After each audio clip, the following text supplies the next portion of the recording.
আজকে আমরা লাঞ্চ করতে গিয়েছিলাম বারবিকিউ নেশন। তো চলো তোমাদের সাথে শেয়ার করি স্টার্টার থেকে শুরু করে মেন কোর্স অবধি আমরা কি কি খেয়েছিলাম, আর যেগুলো বাদ দিয়ে দিয়েছি সেগুলোও তোমাদের সাথে একটু শেয়ার করে দেবো।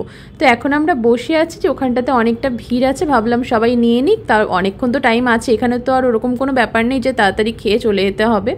আর এদিকে আমরা গিয়েছিলাম আজকে আমি, অভি, কায়রা আর আমার বোন, আমরা সবাই মিলে গিয়েছিলাম। আর বারবিকিউ নেশনের খাবারটা না আমার শুরুর থেকেই ভালো লাগে, আমি যতবার খেয়েছি আমি তো বারবিকিউ নেশনের ফ্যান বলতে পারো। আমার সত্যিই খুব ভালো লাগে, অনেকে রিভিউ দেয় যে অনেক সময় ভালো না, কিন্তু পার্সোনালি আমার খুব ভালো লাগে। তো একের পর এক স্টার্টারে কাবাব আসা শুরু হয়ে গেছে। তো ফার্স্টে একটা আলুর টিক্কা টাইপের কিছু একটা ছিল, এটা না আমার ভালো লাগে না কোনোবারই। তো এরপরে ছিল হচ্ছে সসেজ ছিল, আর এখানে ছিল হচ্ছে টেংরি কাবাব।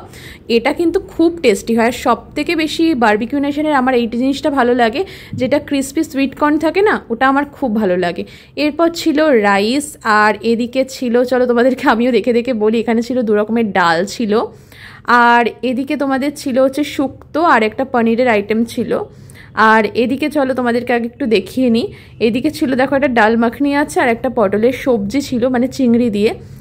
আর এখানে চলো তোমাদেরকে দেখে, এখানে মিক্স ভেজ ছিল, চিকেন ছিল, আর এদিকে আছে ফিশের আইটেম, চিকেনের আইটেম। আর এদিকে আমি নিয়ে নিয়েছি মাটন বিরিয়ানি, বাসন্তী পোলাও, মাটন কষা। তো এত কিছু নিয়েছিলাম। আমি ওই ভাত ডাল খাইনি, আমার বোন ওদিকে খেয়েছে, আমি